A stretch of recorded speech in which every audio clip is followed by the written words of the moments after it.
Bienvenue à tout le monde. On ne va pas spécifier les participants, mais je vous souhaite la bienvenue pour ce TPU qui est d'une importance plus que capitale. On dit l'eau c'est la vie, c'est ce qu'on lit partout. Mais dans ce cas, on a l'oxygène, c'est la vie des tissus. C'est vraiment la vie des tissus. L'objectif de toute la formation serait de vous montrer combien l'oxygène est utile et pour l'organisme lui-même et alors pour nous vivants, une somme organique. Ce qu'on va demander à tout un chacun parmi nous, 1, de suivre, 2, de poser des questions si jamais vous avez un doute, et 3, j'ai l'habitude de le dire, de sortir avec quelque chose dans la tête. Parce que dès que vous sortez de cette salle, peut-être d'ici les urgences, vous aurez besoin de quelqu'un qui aura besoin d'oxygène. C'est sûr, vous pouvez l'avoir. Le plus banal, c'est une crise d'asthme. Il peut avoir besoin d'oxygène ici et maintenant. Donc, ce qu'on va vous demander, que médecins, que infirmiers, prêtez attention, concentrez-vous pour comprendre. Là, on n'a pas tout le temps de détailler. Franchement, on n'aura pas tout le temps. Mais ce qu'on vous demande à tout un chacun, c'est ce sacrifice-là. Faisons ça pour nous d'abord, et puis après, servir l'humanité, comme on disait, un moment c'était ça d'être Fable dit qui le dit. Il faut servir l'humanité et l'oxygène est fait pour ça. Techniquement, ça s'appelle médicament aujourd'hui. L'oxygène se prescrit comme tout médicament. Donc il a des indications, comme entre guillemets des contre-indications, parce que c'est rarement contre-indication, mais peu importe, l'oxygène se prescrit et a des indications de prescription. Donc des posologies à utiliser. Et je souhaite que les formateurs vous briefent correctement sur comment l'utiliser, quelle quantité utiliser, à quel patient cet oxygène-là est meilleur et utile.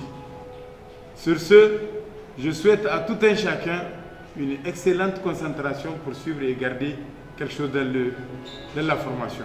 Nous avons un plan banal, patienter, nous avons un plan banal. Notre ami va d'abord, M. Hervé va nous présenter une molécule antibiotique qui généralement est utilisée comme accessoire au traitement. Techniquement, toutes les pathologies type hypoxémiante, peut-être vous allez connaître le mot après, qui ont besoin d'un apport d'oxygène, peuvent encore être traitées par des antibiotiques. Et ces antibiotiques-là seront présentés tout à l'heure par M. Hervé. Sur ce, je déclare ouvert cette séance et je vous souhaite bonne suite et bon courage.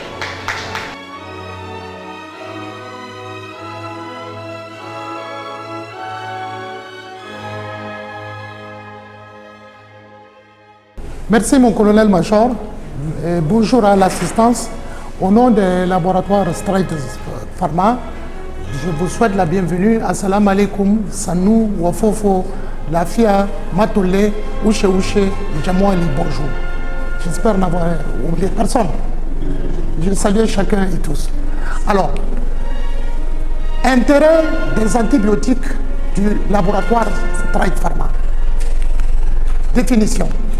L'antibiothérapie est un traitement par antibiotique contre les infections bactériennes à titre curatif ou préventif.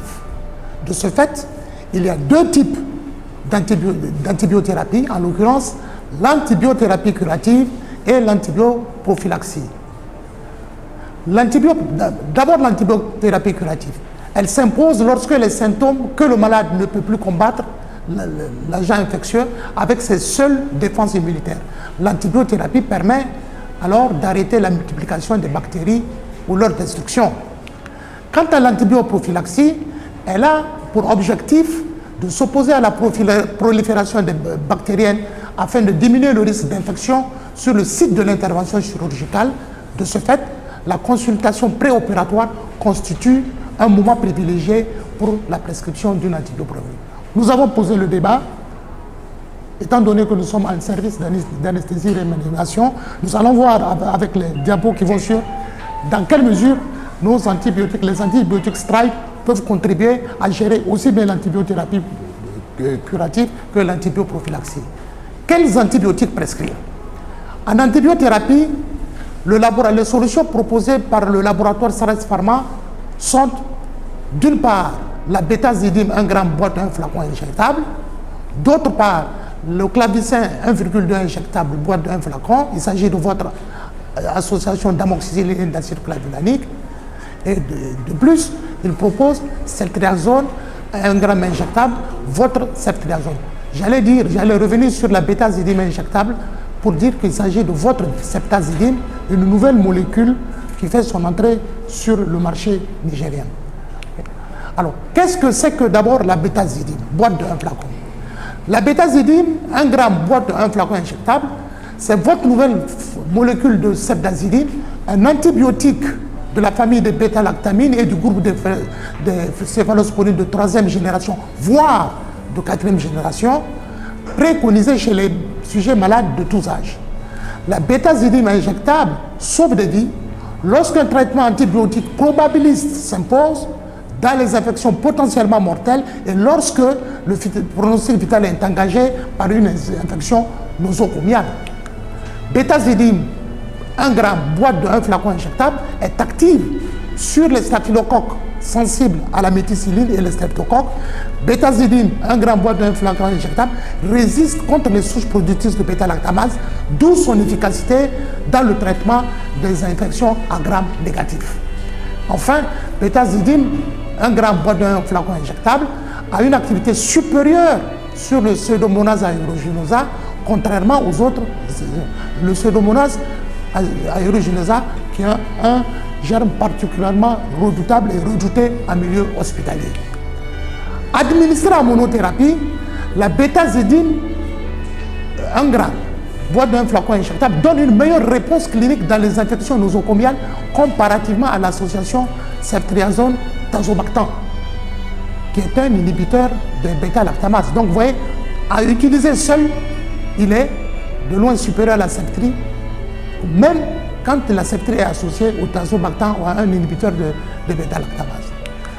Alors, cette assertion que nous venons de faire est fondée, justifiée par des études scientifiques.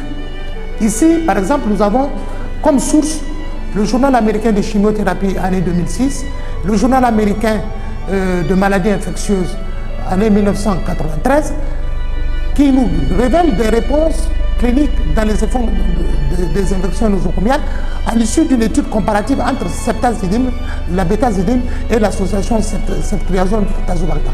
On voit que sur le pneumonie, on a avec ceftazidime 73% d'efficacité contre 65% pour l'association ceftriaxone-tazobactam. Donc efficacité supérieure de la bétazidime sur le pneumonie.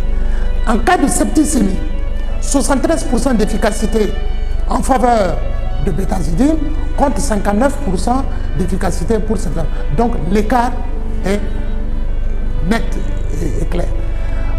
Dans les infections compliquées, les infections urinaires compliquées, 80% d'efficacité en faveur de la bétazidime contre 76% pour l'association ceftriaxone-tazobactam. Pareil, voilà, 96% d'efficacité d'éradication des bactéries pathogènes dans les infections urinaires, 100% d'éradication de Pseudomonas aeruginosa avec bétazidime à monothérapie. Et c'est prouvé, révélé par ce graphe ici. On voit, voilà, tous les Pseudomonas aeruginosa sont détruits par la bétazidime et 96% des Escherichia coli également détruits par. Donc, bétazidime est un antibiotique particulièrement performant. Prescrite toujours en monothérapie, la bétazidime est plus efficace dans les infections cutanées des tissus mous et dans les infections articulaires. En cancérologie également, la bétazidime a fait la preuve de son efficacité parce que 66% des malades ont répondu à par une amélioration clinique de la réduction complète de la fièvre en 48 heures. Alors, au total, en termes de performance thérapeutique, donc bactéricide, Bétazidine, c'est jusqu'à 93% de guérison clinique obtenue. Source Journal américain de médecine, année 1985, page 87 à 74. Quelles sont les indications de bétazidine? À tout seigneur, tout honneur, bétazidine est indiqué en prophylaxie préopératoire des infections du site opératoire, dans les infections hématologiques, infections du système nerveux et immunitaire, dans les infections vasculaires, gastro-intestinales, hépatobiliaires, infections de la peau et de tissu mou, et infections rénales et voire urinaires. Vous voyez, véritablement, il couvre toutes les pathologies essentielles rencontrées en milieu hospitalier. Quelles sont les posologies? Quelles sont les posologies? Elles sont là. Chez les adultes et les enfants âgés de plus de 12 ans, la dose usuelle d'administration de bétazidine préconisée est de 0,1 g à 0,15 g par kilo toutes les 8 heures à 12 heures. Ce qui revient à 1 g à 2 g, soit 1 à 2 flacons toutes les 8 heures à 12 heures par voie intraveineuse ou par voie IM. Source, résumé caractéristique du produit. Chez les nourrissons et les enfants âgés de 1 mois à 12 ans, la dose usuelle d'administration recommandée est de 30 mg à 50 mg par kilo toutes les 8 heures, par voie intraveineuse notamment. Chez le nouveau-né de 0 à 4 semaines, la dose usuelle d'administration de bétazidine recommandée est de 30 mg par kilo toutes les 8 heures par voie intramusculaire. Source RCP. Quelles sont les caractéristiques pharmacologiques? Parce qu'il faut voir qu'est-ce qui justifie ces excellentes performances thérapeutiques. Et puis, voilà le mécanisme d'action de la bétazidine qui agit, qui détruit les bactéries responsables des infections en empêchant leur synthèse. Voilà comment la molécule une fois administrée, la molécule de bétazidine va agir, inhiber les protéines de la pénicilline pour bloquer, empêcher, provoquer la lyse, donc la destruction à terme de la bactérie. Alors, concentration sérique maximale, ça devient intéressant. Le pic sérique maximal est obtenu au bout d'une heure après administration de bétazidine et confère 18 microgrammes par millilitre pour 500 mg de bétazidine et 37 microgrammes par millilitre pour 1 g de bétazidine. Donc on voit à l'évidence qu'avec la bétazidine, il y a une activité bactéricide dose dépendante qui se confirme parce qu'après injection en intraveineuse directe, on a 26 microgrammes par millilitre de bétazidine sous 250 mg de bétazidine, 57 microgrammes sous 500 mg de bétazidine et 110 microgrammes sous 500. Pour l'instant, sur le Niger, nous disposons de la bétazidine 1 g dosée à 1 g injectable. Okay. Après perfusion courte de 20 minutes, vous enregistrez 83 microgrammes par millilitre pour 1 g de bétazidine, donc un flacon, et 188 microgrammes par millilitre pour 2 g de bétazidine, soit 2 flacons associés. Remarque, le pic sérique de bétazidine ne varie pas significativement après les injections répétées, ce qui veut dire qu'il n'y a pas de phénomène d'accumulation de bétazidine. Les concentrations sériques de bétazidine sont supérieures pendant plus de 12 heures au CMI des germes, aussi bien sur les antibactéries, les entérobactéries que sur les pseudomonas. Après administration, les concentrations moyennes obtenues chez l'enfant varient de 16 à 22 microgrammes pour 100 mg par kilo et par jour chez l'enfant. Chez l'adulte, 11 à 3 microgrammes par litre pour 3 g de bétazidine par jour, 19 à 34 microgrammes par millilitre pour 4 g de bétazidine par jour, soit 4 flacons, soit 23 à 43 microgrammes par millilitre pour 6 g de bétazidine par jour.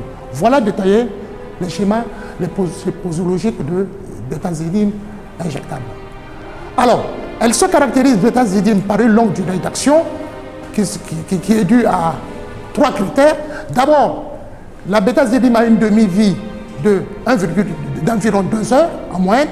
Cette demi-vie d'environ 2 heures est relayée par l'effet post-antibiotique de la bétazidine, étant entendu que la bétazidine est éliminée sous forme inchangée dans les urines sous forme locale. Donc, C'est dire que la molécule de bêtazidine ne subit pas l'effet de premier passage hépatique, il n'est pas métabolisé par le foie.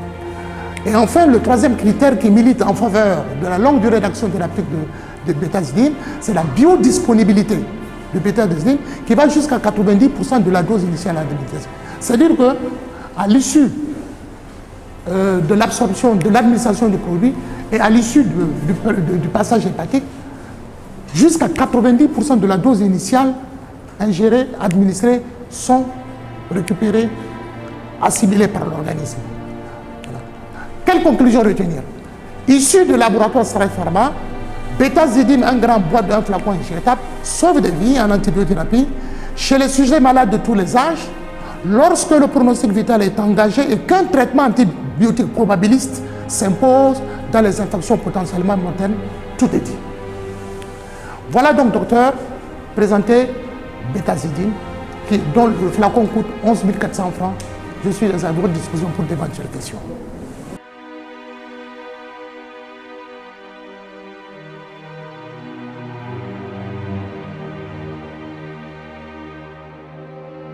Qu'est-ce que c'est que le clavicin injectable?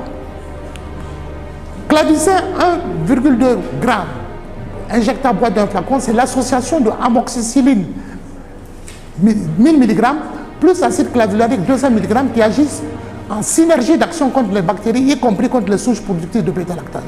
Prescrivez clavicin 1,2 injectable, parce que c'est un antibiotique adapté pour obtenir des résultats cliniques assurés en antibiothérapie. Quelles sont les indications? Dans les infections graves de la sphère OR, les exacerbations de bruit, et surtout, comme nous sommes en milieu en anesthésie, et en particulier dans les prophylaxies préopératoires et dans les infections du site opératoire, et en antibiothérapie curative, vous avez toute la liste des indications. Quelles sont les performances thérapeutiques du produit? Clavicin 1,2 injectable boîte d'un flacon, c'est 90% de guérison clinique, 92% d'efficacité, notamment avérée dans la pneumonie communautaire. Quelles sont les posologies de clavicin injectable? 1,2 g de clavicin, c'est-à-dire un flacon toutes les 8 heures. En cas d'infection plus grave, augmenter la fréquence à toutes les 6 heures.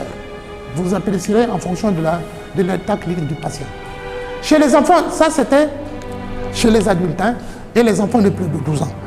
Chez les enfants inférieurs à 12 ans, d'un poids inférieur à 40 kg, 30 mg par kilo toutes les 8 heures. En cas d'infection plus grave, augmenter la fréquence toutes les 6 heures. Chez les personnes âgées, pas d'adaptation posologique, ce qui confère le très bon profil de tolérance de clavicin injectable. Quelle conclusion?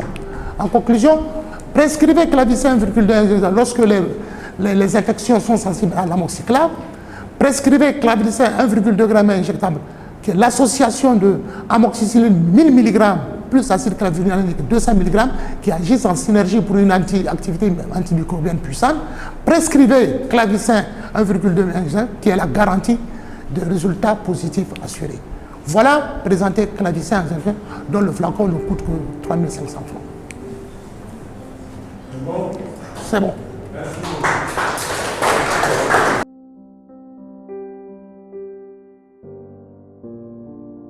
Concernant le thème, il est ficelé en 2 parties. On a une partie généralité sur l'oxygénothérapie et la deuxième partie qui sera encore plus pratique sera présentée par Dr Nassirou. Donc concernant les généralités sur l'oxygénothérapie, on a élaboré le plan suivant. Bon, l'introduction, les objectifs à retenir, des généralités dans lesquelles on verra beaucoup de définitions et un rappel physiologique. Donc, il y a 3 termes assez banals pour l'introduction. Le sang, qu'il faut savoir que le sang assure le transport des gaz respiratoires entre les poumons et les tissus. Son importance, c'est le transport. L'oxygène, là qui est un élément vital au fonctionnement de l'organisme, qui n'en dispose pas en réserve, d'où la nécessité d'un apport permanent.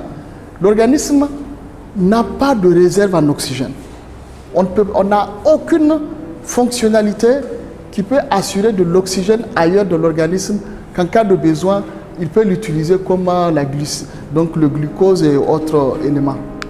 Il faut lui apporter. Le monitorage donc dans de la saturation en oxygène, qui est une méthode de surveillance irremplaçable des états de détresse et de l'oxygénothérapie. L'oxygène qui est fondamental à apporter, le sang qui va le transporter des poumons jusqu'au niveau des tissus et le monitorer. Donc pour l'objectif, c'est surtout de définir les principaux termes liés à la respiration, connaître les essentiels de transport de l'oxygène. Donc en définition, ça serait pas assez banal, hein. Donc qu'il faut bien faire des nuances entre les différents termes. La respiration qui est l'ensemble des phénomènes physiologiques qui permettent à l'organisme de capter l'oxygène de l'air ambiant, l'air qu'on respire, de le faire transporter donc à toutes les cellules qui l'utilisent pour leur métabolisme, leur croissance et de les ramener donc de la cellule vers l'atmosphère. Donc le CO2 qui est le produit du métabolisme cellulaire. Donc l'oxygène qui passe, donc la respiration ce n'est rien d'autre que l'apport de l'oxygène et le rejet du CO2 qui n'est que le résultat du métabolisme. Donc la ventilation, donc qui va s'inspirer sur l'inspiration, sur l'expiration. On ne va pas revenir sur les détails. Et l'hématose, phénomène physiologique qui permet de transformer le sang veineux en sang artériel. Il est très important dans la ventilation. L'hémoglobine, ici, voilà, il faut juste retenir que cette hémoglobine, contenue au niveau des globules rouges, une mole d'hémoglobine peut fixer 4 moles d'oxygène. Donc l'hémoglobine, son importance ici, c'est de fixer l'oxygène et de l'apporter au niveau des tissus. Donc une mole, 4 moles d'oxygène. Et l'oxygène en tant que tel, deux formes. Il y a une forme dissoute, qui est la forme libre, ou bien la forme combinée à l'hémoglobine, qui est l'oxyhémoglobine, qui est très importante ici. Donc l'oxyhémoglobine qui est l'association des deux. Donc l'oxygénothérapie, c'est l'administration médicale. C'est une prescription, comme il l'a dit, hein, c'est une prescription médicale, l'oxygénothérapie. De la même manière que l'antibiotique est prescrit, l'oxygène est prescrit.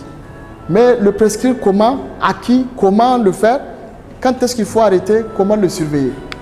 La saturation en oxygène, il y a un piège ici, le pourcentage d'hémoglobine transportant l'oxygène.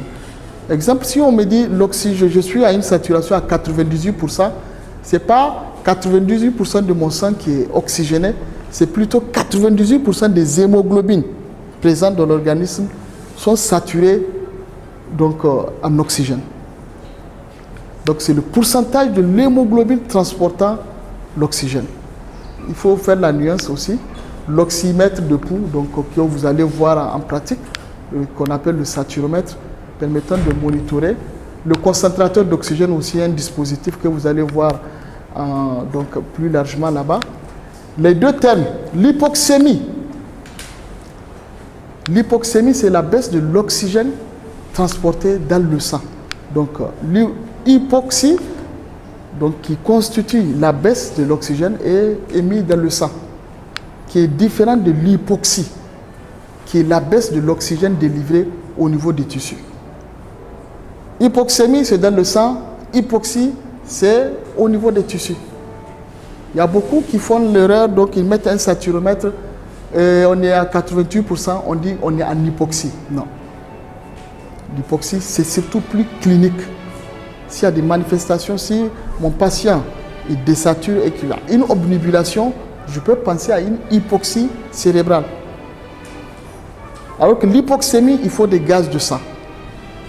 Je fais des gaz de sang si le pourcentage du laboratoire m'indique que je suis en bas de la valeur usuelle, je suis en hypoxémie.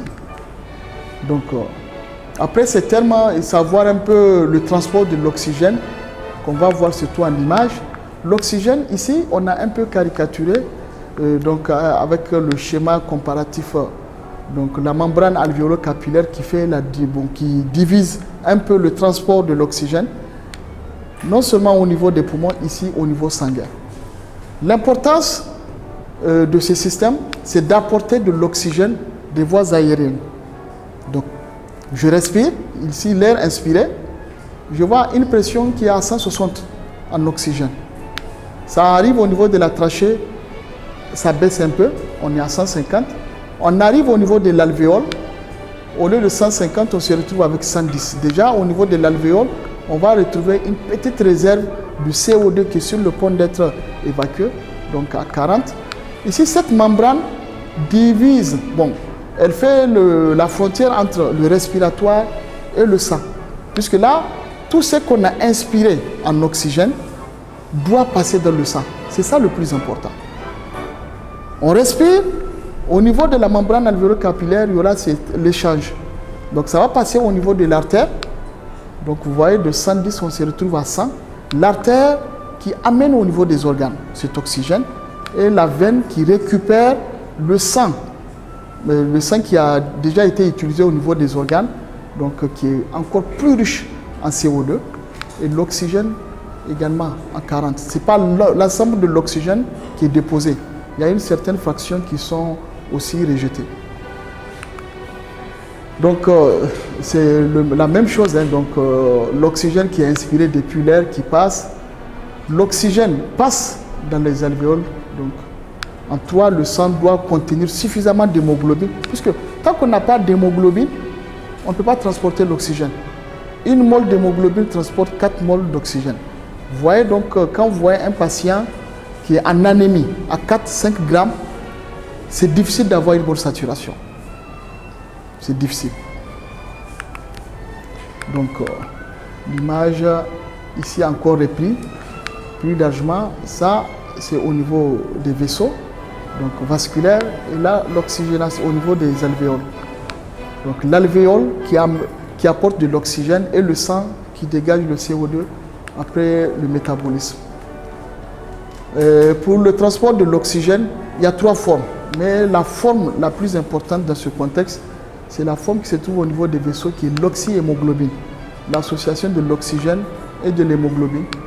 Au niveau des muscles, il y en a, au niveau du cerveau aussi. On va voir ici la relation entre l'apport en oxygène et la saturation. Donc la pression, on a une courbe de Bancroft qui doit être surtout ficelée sur des conditions particulières.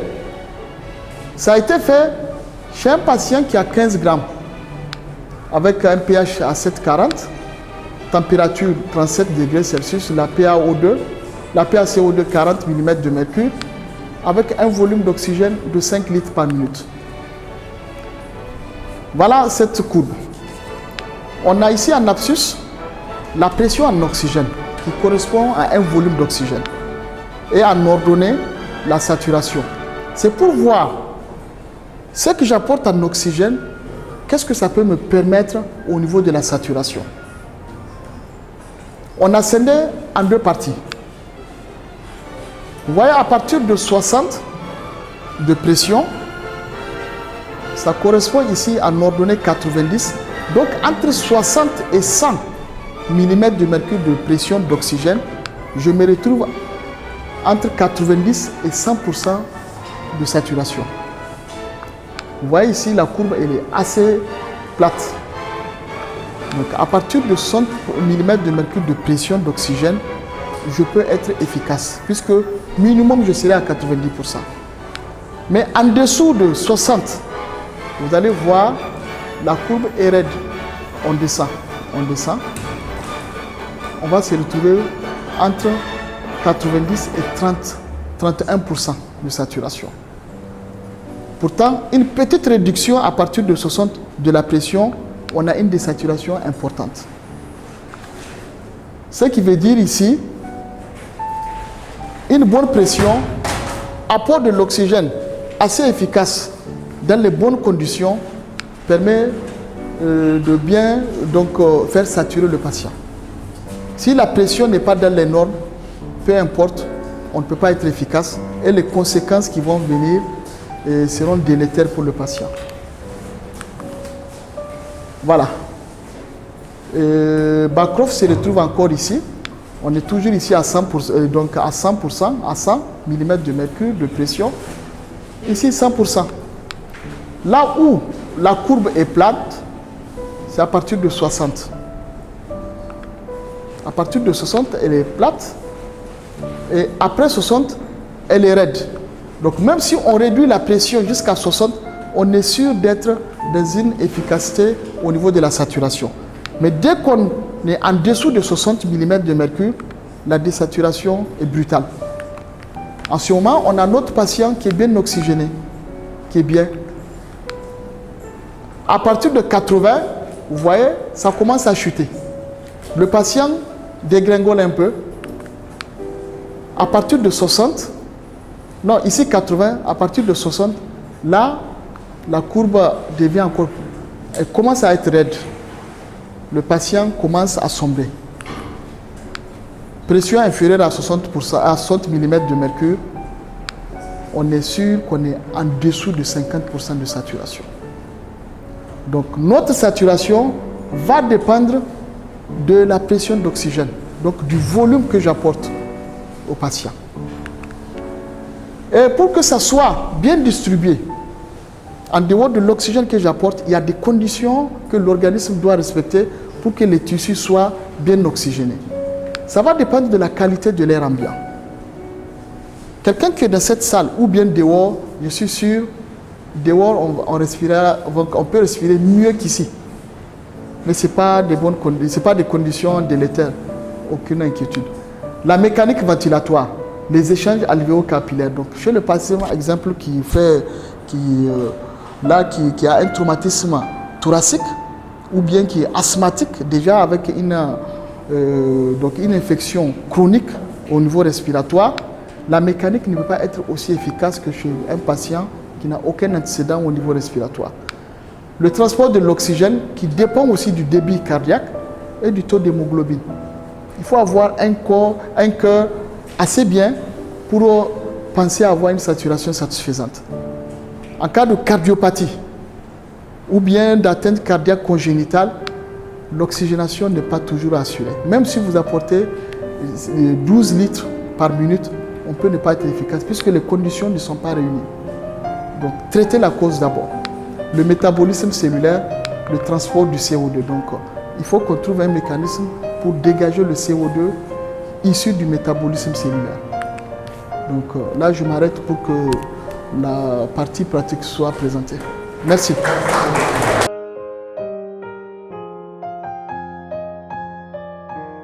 L'honneur m'est offert de vous faire un topo sur l'utilisation pratique d'un médicament essentiel pour la vie qu'on vous a présenté, qui est l'oxygène. D'accord? Donc je vais utiliser en fait 3 présentations. Donc on va aller directement à l'essentiel parce que trop de charabia tue l'essentiel. Donc en gros c'est quoi? On l'a dit, hein, sans le sang on ne peut pas vivre, c'est pour ça le choc hémorragique tue. L'oxygénothérapie c'est quoi? C'est de l'administrer de l'oxygène pur ou dilué à un patient dans l'optique, et cet oxygène-là ne peut arriver aux cellules que quand il est transporté par l'hémoglobine. C'est ça l'intérêt de la présentation du docteur Mamassani. Je vais passer, tout ça a été dit. Première notion, donc le colonel-major l'a dit, 90, mais dans les services, on préfère que l'alerte soit donnée dès que une personne sature à moins de 94%. C'est là où l'alerte doit être donnée. Dès que c'est inférieur, c'est pour se donner une marge de manœuvre. On a le temps de réfléchir, d'aider tout ça là. Sinon, déjà à 90%, c'est le seuil d'hypoxémie. C'est elle qui dit que le sang, l'oxygène n'est plus suffisant pour nos cellules. Tout ce qui entraîne un problème d'oxygène, les étiologies, on ne va pas faire de la médecine. Elles sont diverses, variées, donc ça, ce n'est pas l'objet du cours. Vous savez qu'au bloc opératoire, on utilise. Donc, l'oxygénothérapie pour quel patient? On va dire pour tout patient qui sature à moins de 94%. D'accord? Malheureusement, ça peut être à court terme dans une défaillance aiguë respiratoire.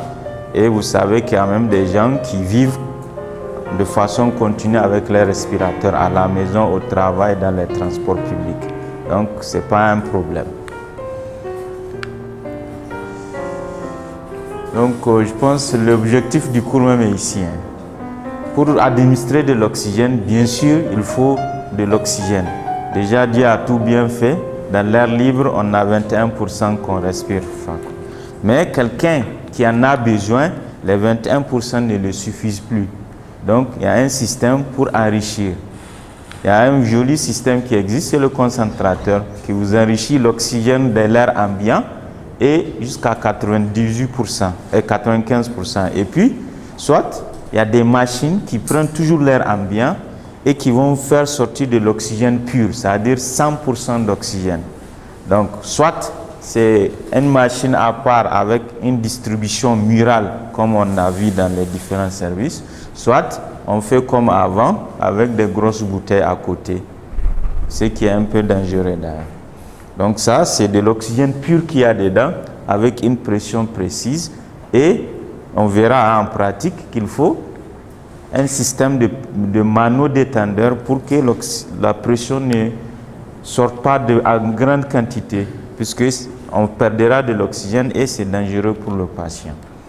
D'accord? Donc, on peut apporter l'oxygène par des facettes, soit les lunettes, soit le masque facial simple, soit les masques à haute concentration. Et au pire, on est obligé de faire ce qu'on appelle une ventilation artificielle, soit par la trachéotomie ou bien par une intubation orotrachéale. Donc ça, c'est du domaine des réanimateurs. Mais pour toute personne qui travaille dans une structure hospitalière, il doit être capable de maîtriser quand, comment utiliser ces facettes.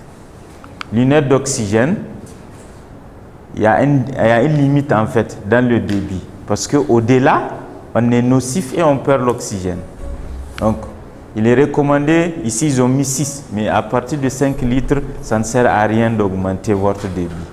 C'est bon? 1 à 5 litres quand vous utilisez une lunette.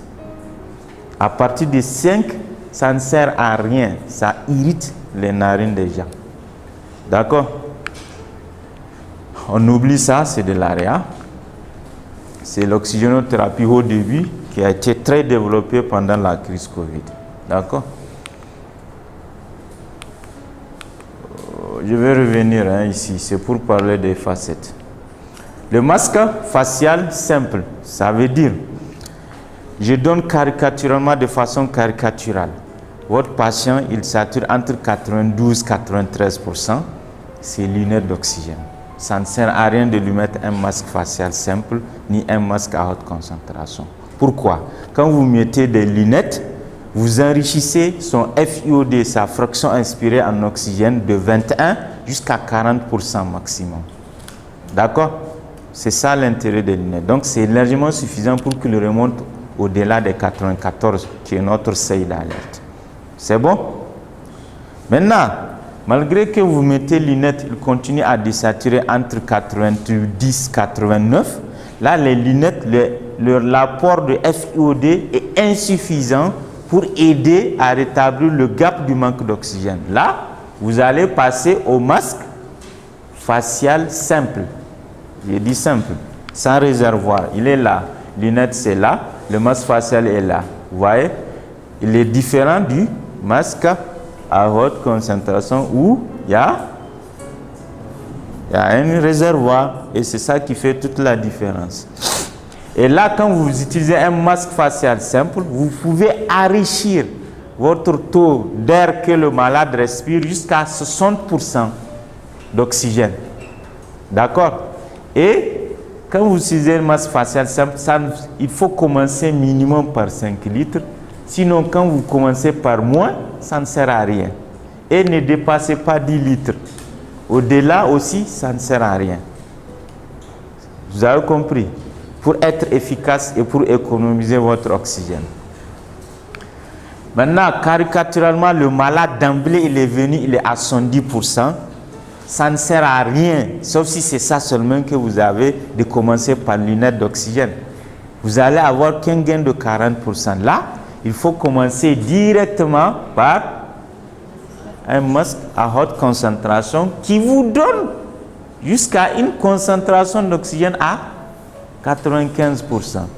Et là aussi, quand vous allez réguler votre débitmètre, commencez minimum à 10 litres. En deçà, vous n'utilisez pas les spécificités du masque facial. Et vous pouvez aller jusqu'à 15 litres pour avoir cet enrichissement en oxygène. C'est bon? Je me répète parce que c'est très important. 1000 fois on parle dans les services, c'est très mal utilisé. Vous avez des lunettes d'oxygène à 10 litres. Ça ne sert à rien. Des masques faciales où on met 4 litres. Ça ne sert à rien. Des masques à haute concentration où vous trouvez 6 litres. Ça ne sert à rien. Vous voyez? Donc vous diminuez l'efficacité juste par des petits réglages de rien du tout. Lunette d'oxygène caricaturale, il vient 92-93. Mettez votre lunette, commencez de 1 jusqu'à 5 litres. Masque facial simple, caricaturalement, il est à 89-88. Mettez masque facial d'emblée. Et vous commencez de 5 à 10. Et maintenant, s'il est venu, il ne parle pas, il est gêné, tous les signes, si c'est d'emblée masque à haute concentration. Ça ne sert à rien de mettre lunettes, ça ne va pas l'aider. Et là, au minimum de 10 à 15 litres. C'est bon? Voilà, je pense que c'est fini.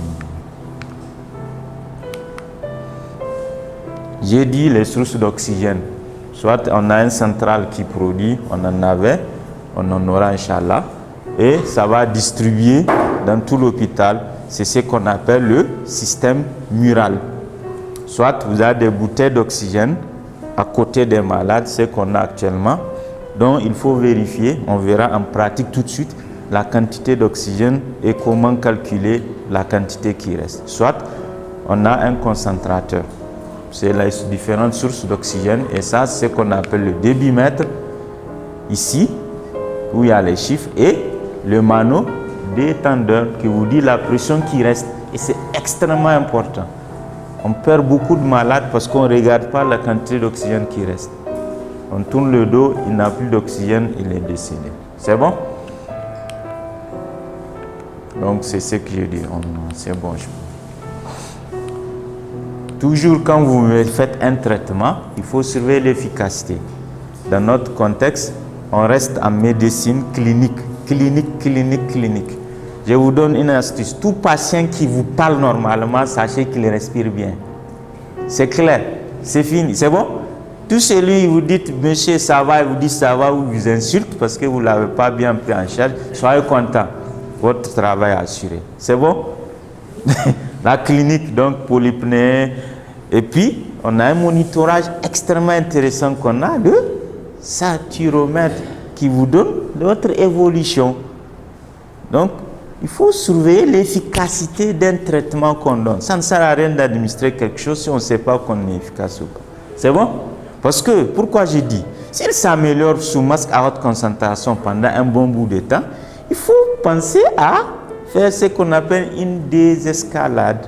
Ah oui, il faut bien arrêter l'apport. C'est un apport, c'est pas, il ne doit pas être dépendant. Et là, c'est votre surveillance clinique et puis avec les instruments, le monitorage par le satellite qui vous aidera. Donc vous pouvez passer de haute concentration, vous essayez à masque facial simple, si ça va, et puis lunettes, et puis jusqu'à l'arrêt, ce qu'on appelle sévrage. C'est bon? Voilà, je pense que c'est bon ici. Concentrateur d'oxygène. En gros, on a dit l'hypoxémie, c'est fréquent. On ne peut pas faire une demi-heure ou une heure, on n'a pas une détresse respiratoire aux urgences. C'est impossible. Donc c'est fréquent, c'est là. C'est un appareil efficace, le concentrateur, et fiable, et très utile dans nos pays en voie de développement. OK?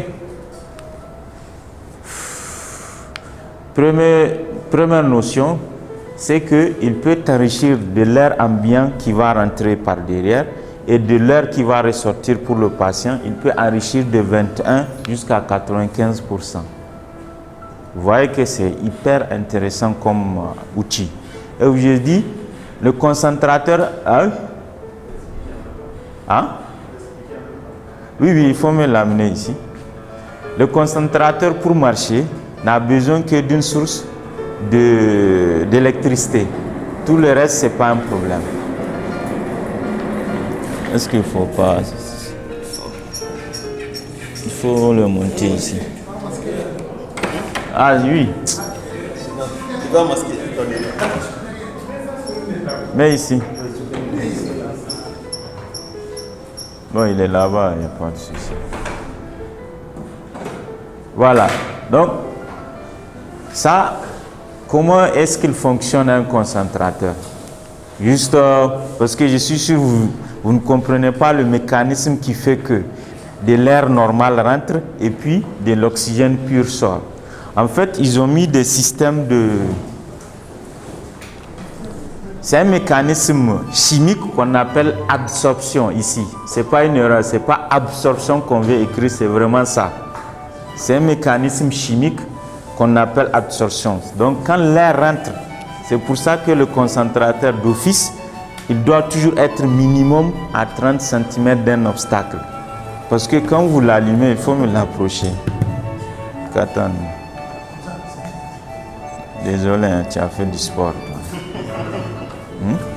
Non, ici, il faut qu'il voie. Quand vous allumez le concentrateur, donc,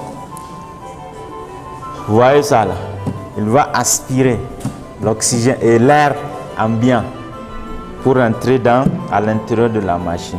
C'est pour ça, minimum toujours 30 cm d'un obstacle, mur, rideau, frigo, je ne sais pas.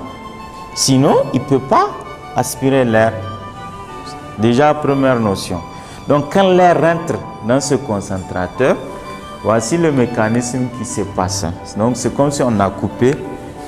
L'air va rentrer, donc, ici, parfois vous voyez des trucs circulaires latéralement. C'est la même chose, c'est le même mécanisme. Donc, quand il rentre, il y a un système de compression pour que l'air soit comprimé dans un circuit. Ok? Quand il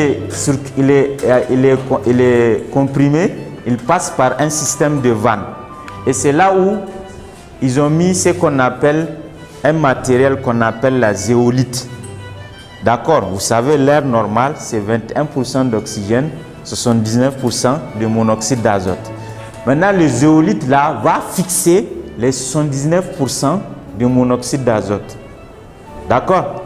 Et maintenant, la partie d'air qui reste, qui n'est riche qu'en oxygène, va encore entrer dans un circuit comprimé. Donc le monoxyde d'azote, en fait, elle est absorbée ici. C'est ça l'absorption. Et vous allez avoir un réservoir qui va garder un peu l'oxygène pur. Et puis, quand vous ouvrez votre débitmètre, vous avez de l'oxygène pur qui sort. C'est comme ça qu'un concentrateur marche, très simplement. Ok?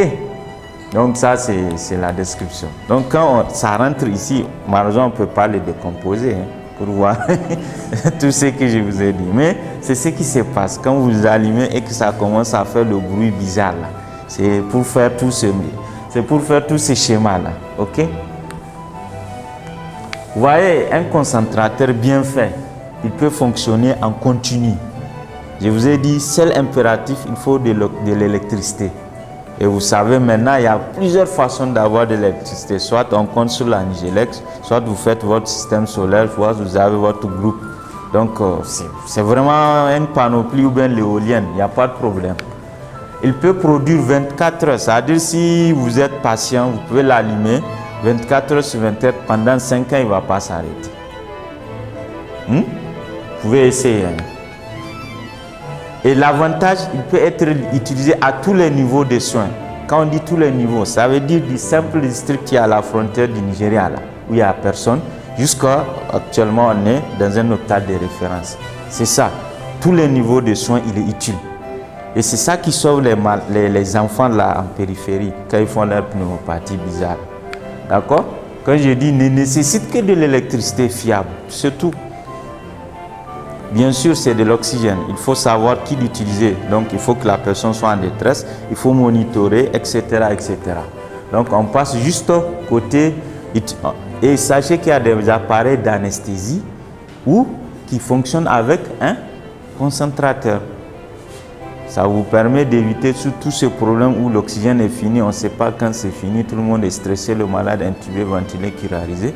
Donc, c'est des appareils vraiment, je trouve, pratiques dans nos pays en voie de développement, qui ne fonctionne qu'avec concentrateur. Et ça qu'on utilise, nous, au niveau du centre hospitalier des armées. Et on n'a pas de problème depuis presque 2 ans et demi. On peut même faire ce qu'on appelle la ventilation en pression positive. Ça, c'est un peu de la réanimation. Et ça, on peut nébuliser avec.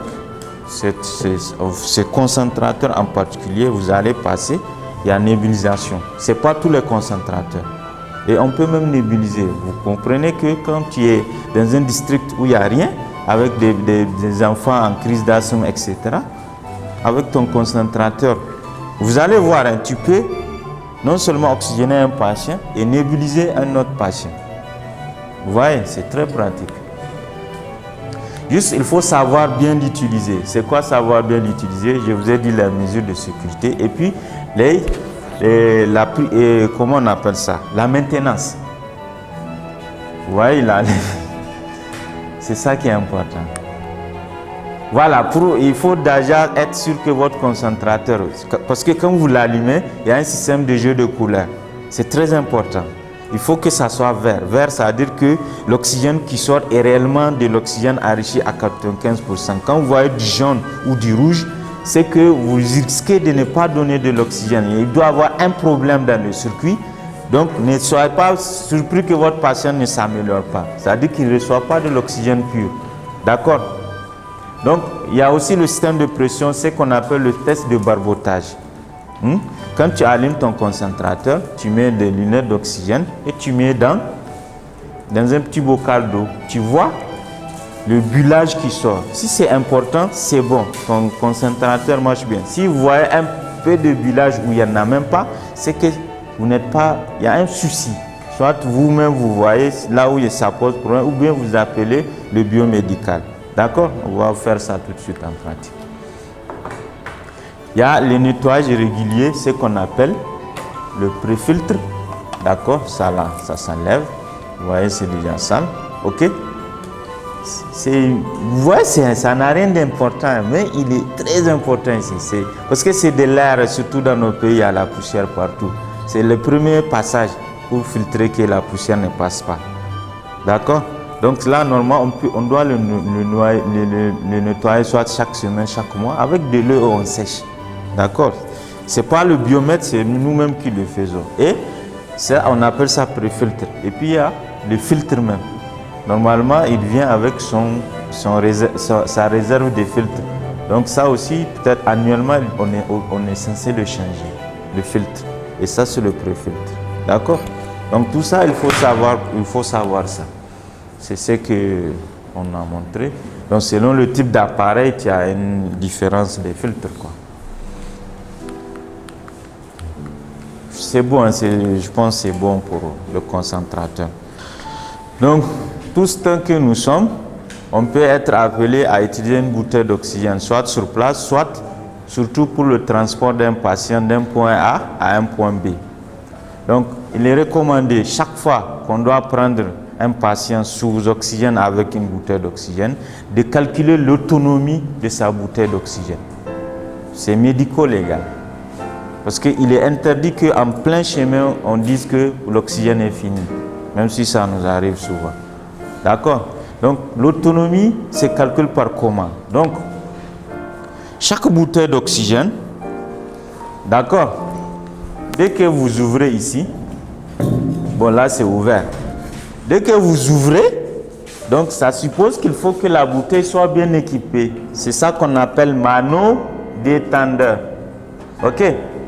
Donc la bouteille, toute bouteille doit avoir son mano détendeur. Parce que dès que tu l'ouvres, l'aiguille la bouge. L'aiguille du mano détendeur bouge.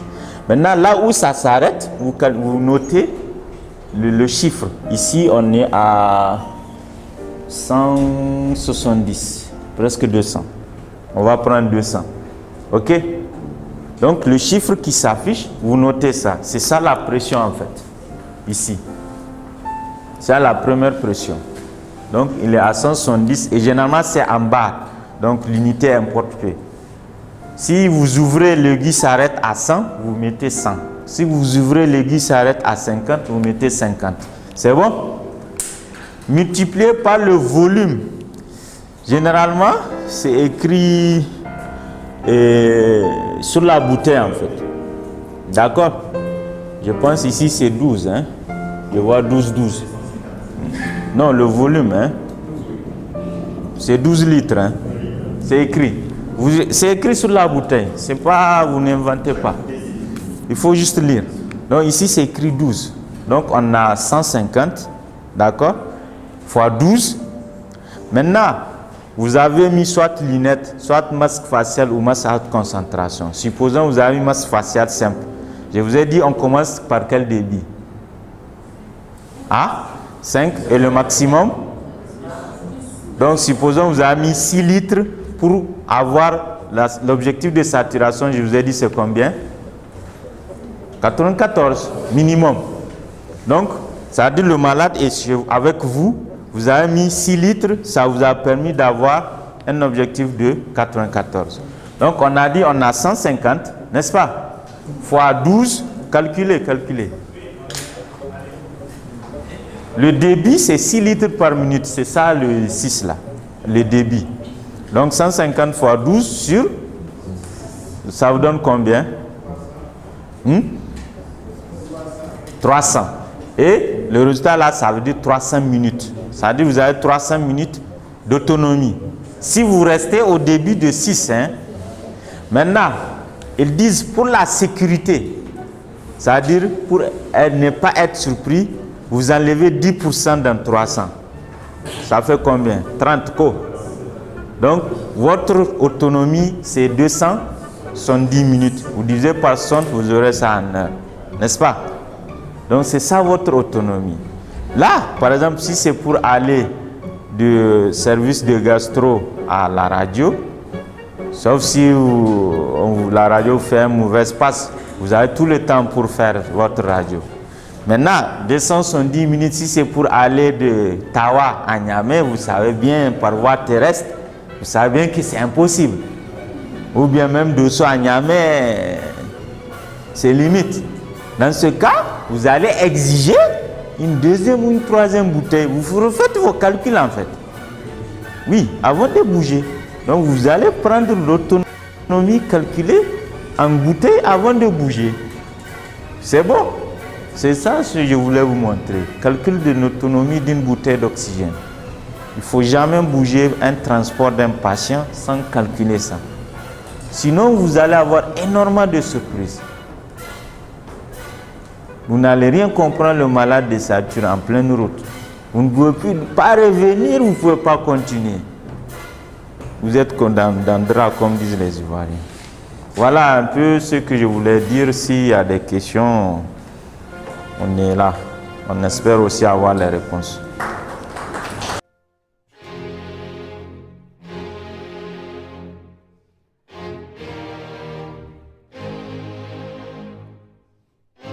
Au nom du laboratoire Israël, je vous présente un anti-inflammatoire du nom de Melonax, qui est un puissant anti-inflammatoire conçu pour traiter l'inflammation chronique.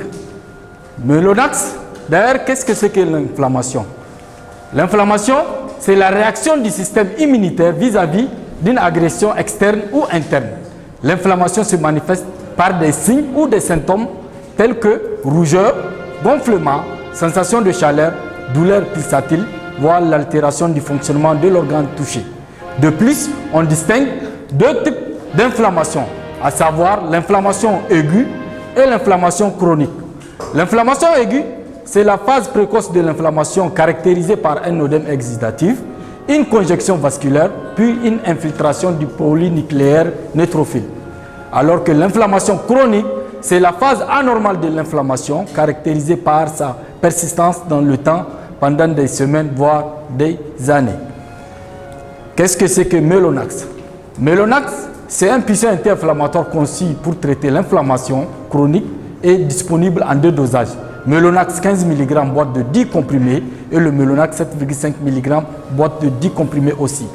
Melonax, c'est aussi votre Meloxicam, molécule de Meloxicam qui développe les propriétés suivantes.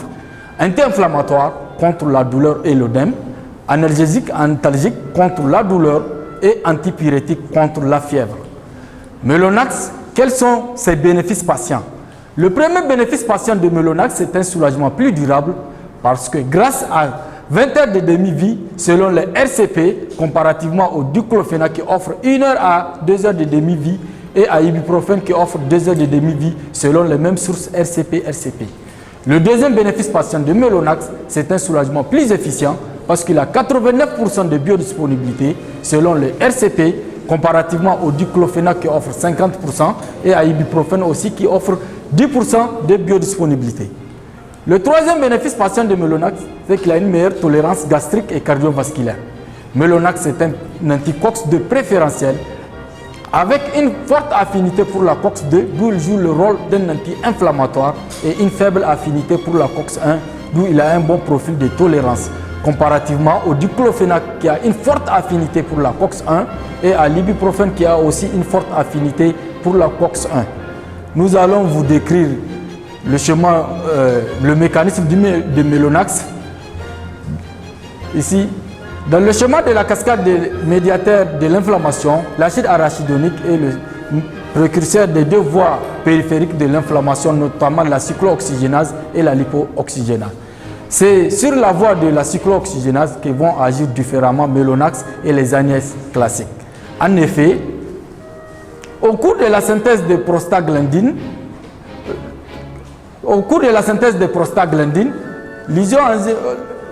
le cyclooxygénase va se décomposer en isoformes COX-1, COX-2 et COX-3. La COX-1 est source des effets néfastes, la COX-2 détient le potentiel de l'inflammation et la COX-3 ne joue aucun rôle dans l'inflammation. Aussi, concernant les activités inflammatoires, Melonax inhibe fortement l'inflammation comparativement aux ANS classiques. Par ailleurs, s'agissant des tolérances gastriques, rénales, cardiovasculaires, Melonax offre des meilleures tolérances du fait d'une faible affinité sur la COX-1 comparativement aux ANS classiques qui ont une forte affinité pour la COX-1, d'où leur effet néfaste accru.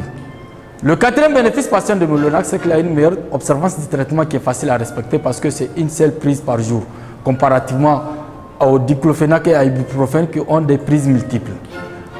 Les indications de Melonax sont dans les pathologies inflammatoires dégénératives chroniques, dans le traitement symptomatique de courte déposée aiguë d'arthrose, dans le traitement symptomatique au long cours de la polyarthrite rhumatoïde et de la spondylite arthrite ankylosante, par extension dans le traitement symptomatique des pathologies inflammatoires quotidiennement rencontrées dans votre service. Source, fiche posologique du laboratoire Stride Pharma, RCP résumé caractéristique du produit, ANSM, Agence nationale pour la sécurité du médicament, mise à jour du 16/07/2012. En conclusion, Melonax est un puissant anti-inflammatoire qui apporte aux malades un soulagement plus durable, un soulagement plus efficient, un soulagement plus adapté, une meilleure tolérance et l'observance du traitement qui est facile à respecter. Et voilà, Melonax est disponible en 2 dosages, le 15 mg du comprimé pour 10 jours de traitement au prix de 4 300 francs et le 15 mg qui est aussi disponible en 10 comprimés pour 10 jours de traitement au prix de 5 700 francs. Je vous remercie. Parce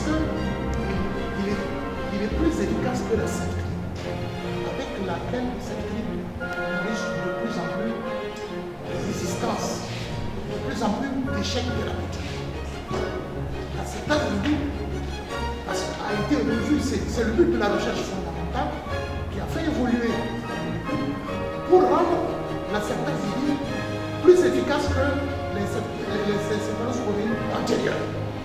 Donc pour récupérer, traiter, gérer tous les cas de résistance que vous avez, surtout sur le pseudomonase. Et dans les infections nosocomiales, il n'y a rien de tel que l'acétazidine, la bétazidine. Donc essayez. Merci pour la question, monsieur. Dès que votre saturomètre vous donne moins de 90, c'est ce qu'on vous dit. Ça devient essentiel. Donc n'allez pas dire je vais aller faire une radiographie au malade alors qu'il est en train de désaturer. Dans la prise en charge, on vous oriente vite. Vous avez ce qu'on appelle les constantes. Les premières constantes, tension artérielle, saturation, température. Dès que vous vérifiez sur son saturo qu'il a une pression, une saturation inférieure à 90, songez déjà à l'aider, il est en manque d'oxygène. Si on pouvait faire la gazo en ce temps, c'est en ça que vous aurez ce terme-là qu'on appelle hypoxémie. Il est inférieur à 60 mm de mercure, donc appuyez-le. J'attends la liste des participants.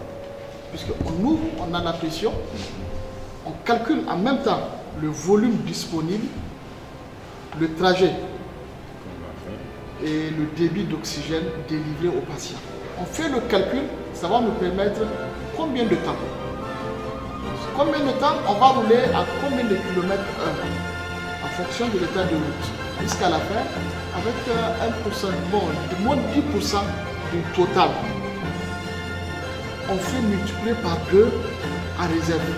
Ce sont des ONG, c'est pas comme dans un hôpital. C'est trop dangereux. Quand un patient meurt par manque d'oxygène, dans des structures pareilles, MSF et autres, c'est cataclysmique, hein, pour l'agent surtout, qui est parti sans avoir les bonnes conditions. Je suis chez lui. Si je ne suis pas dans les bonnes conditions, j'alerte. Si on me donne le OK, on signe le OK. Même dans l'hôpital, c'est très fondamental, il faut faire attention. Faire attention. On quitte avec une bouteille qu'on ne connaît même pas, on arrive au niveau du scanner, avant qu'on ne finisse, des fois c'est pas fermé. Au retour, on peut avoir un arrêt respiratoire. Et on va penser que c'est le patient qui a décompensé alors qu'on l'a conduit à décompenser. Même entre services, je pense qu'il faut mieux calculer. Si vous voulez pour les autres services, on va vraiment vous donner des calculs plus simples. Avec, bon, on va photocopier pour permettre aux majors de distribuer et de former aussi ceux qui sont sur place. Donc, merci beaucoup. Donc, de compléter la formation avec vos pairs qui ne sont pas dans la salle, qui n'ont pas pu être là parce que c'est eux de service ou ils sont en congé. C'est indispensable de savoir qu'est-ce que je vais, combien de temps je vais mettre avant d'arriver à destination. Qu'est-ce qu'il me faut comme précaution pour ramener le patient indemne. Parce que le Dr Massani Nassir vient de le dire, on a l'habitude d'avoir cette surprise. Juste des urgences au scanner, on constate que le patient désature. Juste parce qu'on a prêté, on a passé à côté de ce contrôle-là. C'est indispensable, c'est capital et c'est médico-légal pour vous. Merci beaucoup. Les deux questions et l'autre, c'est une doléance. Alors la question c'est concernant l'appareil. Souvent on a à peu près juste 6 litres sur le concentrateur et on est appelé souvent à mettre des masques à haute concentrateur d'oxygène chez certains patients. Donc pratiquement on met le masque au niveau au maximum, on ne sait même pas combien on a mis. Est-ce que c'est adapté pour les masques à haute concentrateur d'oxygène? Première question. La deuxième question, c'est concernant l'efficacité chez les patients en soins palliatifs chez nous. Bon, c'est le palliatif qu'on gère le plus souvent. On met lunette, ça ne va pas. On met masque, ça ne va pas. On met haute concentrateur, ça ne va pas. La personne va peut-être gagner un peu, mais au fil du temps, on va toujours être dans les 80-82%. Je sais pas, on croise les bras ou on appelle la réanimation. La troisième question, c'est concernant les hautes concentrateurs d'oxygène. Les services n'en disposent pas. Souvent, c'est un casse-tête pour trouver. On parle, on prête, on dit, tu ramènes, hein? Et puis, c'est même pas désinfecté. Le temps que tu parles désinfecté, souvent, c'est vraiment pénible. Ça, c'est une doléance. Il faut qu'on en dispose. Je pense que depuis 2 ans où on a fait cette formation-là, on a doté les services. Ça fait longtemps, moi, je cours pour chercher des hautes concentrateurs. On dit, il y a un seul, on te le prête, tu nous ramènes ça. Et souvent, la désinfection, on ne sait vraiment pas si on désinfecte bien. Voilà, merci. Les deux questions. Par définition, c'est l'inette seule que tu peux utiliser. D'accord? Ça ne sert à rien de mettre un masque à haute concentration dessus, puisque la pression n'est pas suffisante pour avoir l'efficacité du masque. Il y en a des concentrateurs qui ont 10 litres jusqu'à 15. Quand il y a 10 litres, tu peux utiliser tes 2 facettes, lunettes ou masque facial. S'il y a 15 litres, tu peux tenter le masque en France. Donc tout dépend de la marque. D'accord. La deuxième question, je l'ai oubliée. 3, 5, 6, 7. Chez qui il y a une pathologie chronique irréversible. Pas de thérapeutique, les cancers primitifs du foie par exemple. Ils ont l'air à site de compenser glauco 3, 4 et qui sont là, hospitalisés. La famille est au courant. Il n'y a aucune thérapeutique qui peut être proposée. Donc, en fait, ici, l'oxygène ne peut pas être efficace, comme je l'ai dit. Il faut des conditions pour qu'il puisse respirer. Les CIPO, là, il faut la participation du patient. Lui, il est dans le coma en profondeur. Il n'y a pas d'indication de faire de la réanimation en tant que tel. Intuber le malade, mettre sous ventilateur. Ici, on est presque en arrêt thérapeutique partiel. Il y a des choses qui ne passent pas. Mais il faut lui mettre de l'oxygène. À ce moment, on utilise le masque. Mais on n'est pas sûr d'avoir les 96%. Ce n'est pas sûr. Puisque tout est dû aux conditions du patient. Il faut savoir qu'il y a des pathologies dépassées. Donc, tant qu'on ne les traite pas, on ne peut pas être optimal. Mais quand même, l'intérêt d'informer les réanimateurs pour donner leurs avis aussi. Des fois, il suffit seulement de bien positionner le malade, de l'aspirer, de faire un nursing optimal. On peut avoir une amélioration. Avis réel dans ce cas. Je vous complète dans l'autre sens. Il ne faut pas oublier la définition. Pour avoir une saturation, tu as besoin d'un taux d'hémoglobine. N'est-ce pas? 99% de vos patients ont maximum 6-7 d'hémoglobine. Vous n'avez aucune chance. Aucune chance parce que l'organisme n'est plus dans la partie assistance. Le foie ne fonctionne plus. Il n'y aura pas production de globules rouges. La moelle est à 0. Ce qu'on fait, c'est ce que Mme Sani disait, c'est ça qu'on appelle l'arrêt thérapeutique ou limite de la thérapie. Ça s'appelle accompagnement en français. Chez les patients en fin de vie, parce que l'objectif de la santé, ce n'est pas de donner la vie, c'est de donner la santé. C'est totalement différent. Donc vous avez un dispositif qui vous permet de soigner quelqu'un. Mais quand la moelle ne répond plus, ce que vous pouvez faire, c'est un accompagnement. Et généralement, ça s'accompagne effectivement d'un avis ou d'un conseil à la famille. On explique à la famille qu'on est devant ce qu'on appelle la fin de la thérapie. On ne peut pas techniquement, médicalement traiter quelqu'un qui a atteint ce stade.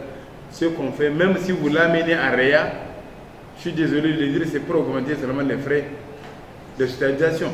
Donc, du moment où ce n'est pas utile pour lui, ni pour la famille, ni même pour l'hôpital, vous allez occuper un lit qui est censé mourir dans 2-3 heures de temps. Pourquoi vous allez le saisir en réanimation? Ça s'appelle de la limitation thérapeutique. On n'est pas encore peut-être à ce stade au Niger, mais les gens commencent à comprendre. Quand on est à un stade négatif de la gestion, on ne peut pas oser choisir quelqu'un qui est en dernier stade de vie par rapport à quelqu'un que je peux sauver. Donc on fait ce qu'on appelle balance bénéfice-risque. Et ça aide beaucoup dans la gestion du patient. Sur ces outils-là, et on a donné à chaque service des masques en haute concentration. L'hôpital n'en dispose pas beaucoup, mais il faut qu'on ait vraiment la mobilité de pouvoir les entretenir. Et c'est ça qui fait défaut. Et chaque matin, normalement, si vraiment on est armé de bonne foi, chaque matin, dès qu'on vient au service, on est censé de faire le point. Parce que comme les chers maîtres l'ont dit, l'oxygène, on n'en a pas de réserve. Et la détresse, elle peut venir aussi bien aux urgences qu'en service hospitalier. Donc s'il vous plaît, là, ceux qui n'en ont pas, ils expriment le besoin. On va en chercher, on va donner à chaque service. Pour que ça sert à tout le monde, aussi bien pour les malades que pour les humains. Merci. Donc voilà. L'utilisation des concentrateurs avec des masques en concentration. Donc, vous avez déjà dit qu'on pouvait utiliser, en fait, on peut faire de la nébulisation avec. Donc justement, je me disais... C'est non le type de concentration. Je ne sais pas ce que vous avez... Vous n'en avez pas là. C'est qu'on a dans le même Ce dispositif est lié, il fait les deux fonctions. Maintenant, si vous voulez, à la fin, on peut faire juste une séance pratique. Mais c'est selon le type de... C'est pas selon le type de concentration. Par exemple, celui-là, il en fait deux. Et deuxième des choses, celui-là encore, il a une batterie incorporée. Ouais, il a une autonomie. Ce qui n'est pas... C'est pas le cas des autres. Donc à chaque fois, ils améliorent. Chaque fois, ils améliorent. Usage de la réanimation ou bien des urgences. Mais sinon, c'est disponible actuellement. Vous faites vos commandes comme pour les lunettes, il y en a de disponibles. Parce qu'avant les masques à haute concentration, ça peut beaucoup aider. Ça peut beaucoup aider avant même l'avis du réanimateur. Il faut que le patient respire. Il faut qu'il soit bien ventilé. Sinon, en attendant, un masque qui va venir d'ailleurs, imaginez les conséquences. Une hypoxie cérébrale, 2-3 minutes. Il faut avoir tous les dispositifs. Tous les dispositifs. Les lunettes, masque facial simple, masque à haute concentration. Vous oxygénez et vous prenez la vie. Il arrive souvent aux urgences qu'on reçoit des patients à 70-80% d'oxygène. On place le masque à haute concentration. Malgré cela, la désaturation persiste. Donc ma question, au bout de combien de temps doit-on espérer une amélioration et au bout de combien de temps doit-on appeler le réanimateur pour une éventuelle intubation? Merci. La conduite à tenir devant une détresse qui implique la clinique, les complémentaires, les antécédents, etc. C'est compliqué.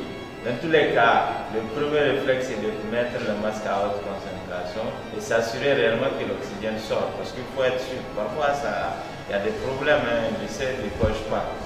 Et aussi être sûr que le malade est bien monitoré. Bon, cliniquement, on sait s'il est en détresse ou pas. Parfois, il est réellement pas. D'accord. On met ça, en fait, l'oxygène, c'est symptomatique. C'est un traitement symptomatique, le fait de délivrer l'oxygène. Il est purement symptomatique. Attention, il ne guérit pas vos malades. Il faut chercher l'étiologie. Et c'est ce qu'on fait tous les jours. OAP, infection, embolie pulmonaire. Si c'est un traumatisme thoracique, on draine pas, on cherche la douleur. C'est vraiment complexe, d'accord? Mais je pense que les critères d'intubation d'un malade aux urgences sont clairs et nets. C'est la question de la détresse malgré la masse. Malheureusement, on n'a pas la gazométrie, c'est une hypoxémie sévère, les signes de SDRA, tout ça, c'est un ensemble de troubles de conscience associés, une hypercapnie sévère, une hypotension associée à la détresse et la fameuse bradycardie, hypoxémie, ça c'est à peu près arrêt cardiaque. Vous savez, il y a beaucoup de malades qu'on doit intuber aux urgences, on ne le fait pas pour plusieurs raisons. Déjà, on n'a pas le personnel qualifié de A à Z pour les jours. D'accord, c'est la première raison. Deuxième raison, la REA, il n'y a que 2 machines de ventilation mécanique.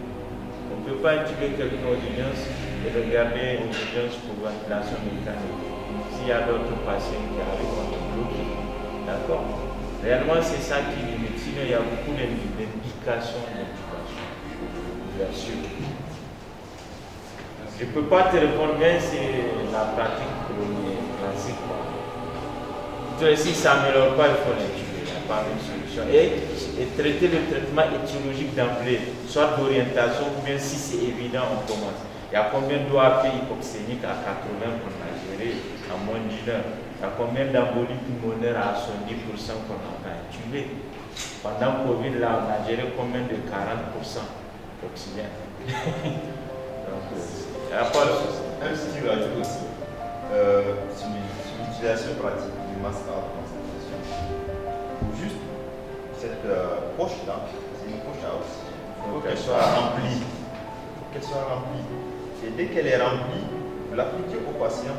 S'il ventile bien, vous allez voir les mouvements, inspiration et expiration à travers même la poche. Ça veut dire que ce patient-là, il est vraiment ventilé, il est bien ventilé. Mais dès qu'il n'y a pas ça, essayez de chercher des choses, soit la position, soit il y a quelque chose d'obstructif, un obstacle, et puis voilà, désobstruer, et vous allez voir que ça s'améliore. C'est un indicateur vraiment. Nous, dès qu'on vient là, dès qu'on voit un masque là, la première des choses qu'on regarde, c'est la poche. C'est la poche. Il faut qu'elle soit là. Sinon, il y a un souci. Sinon, il y a un souci. Soit l'air, il n'y a rien qui rentre, soit c'est défectueux. Trois choses. J'apporte de l'oxygène. Donc, apporter de l'oxygène, c'est aussi voir les conditions de l'oxygénothérapie. Est-ce que je l'ai bien positionné? Est-ce que j'ai suffisamment d'oxygène? Je suis sûr que je suis en train de bien monitorer le patient. Donc, l'apport le monitorage et toi, la plus grande chose, le patient en tant que tel. Est-ce que, côté respiration, tout le tractus est respiré, et le respiratoire, il est bien? Est-ce qu'au niveau vasculaire, donc cardiovasculaire, il est bien aussi?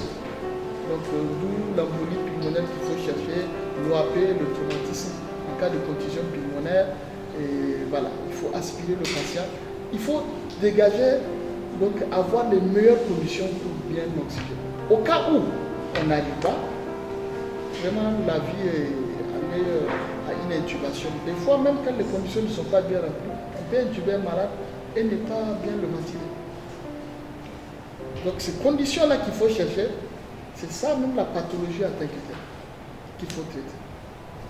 Et ma question c'est, par exemple, si on a une indication d'un masque à haute concentration, et vous avez dit qu'à un certain moment, il faut commencer à diminuer de mettre le masque facial simple puis les lunettes jusqu'à l'arrêt. Maintenant, il faut observer combien de temps avant de commencer à diminuer l'oxygénothérapie. Certains s'améliorent vite, certains non. Il n'y a pas de temps précis, ça. Il n'y a pas. Tu le sais mieux que moi. Après 5 minutes, il retrouve 80% de ses esprits. 5 minutes seulement. Or, si vous avez une pneumopathie, ce qu'on appelle les PFLA, si vous avez une pneumopathie proxémienne, il peut faire 72 heures de ventilation. Donc, c'est vraiment terrain dépendant. D'accord? Il ne faut plus appliquer une notion globale chez tous les patients. Chaque patient étant unique, on doit lui appliquer une médecine personnalisée au patient à l'instant T. Donc, c'est pour juste dire que chacun est unique, chaque pathologie est unique. Donc, l'évolution aussi est unique. Ils ont au moins des arthroses de genoux, tous tant qu'elles sont. Donc le minimum, c'est de prendre un comprimé de Mélolax chaque soir. Et vous serez tranquille, ça vous fait 5 700 francs. Merci beaucoup. Mélolax comprimé efficace. Mais qu'en est-il pour nous? En suppositoire, en injectable? Et pour l'instant, nous disposons de comprimés dosés à 15. Ça va vite. Ça va vite. Merci pour avoir tenu au moins toute la séance. Et j'espère que ce n'est pas rentré dans cette oreille et sorti dans l'autre.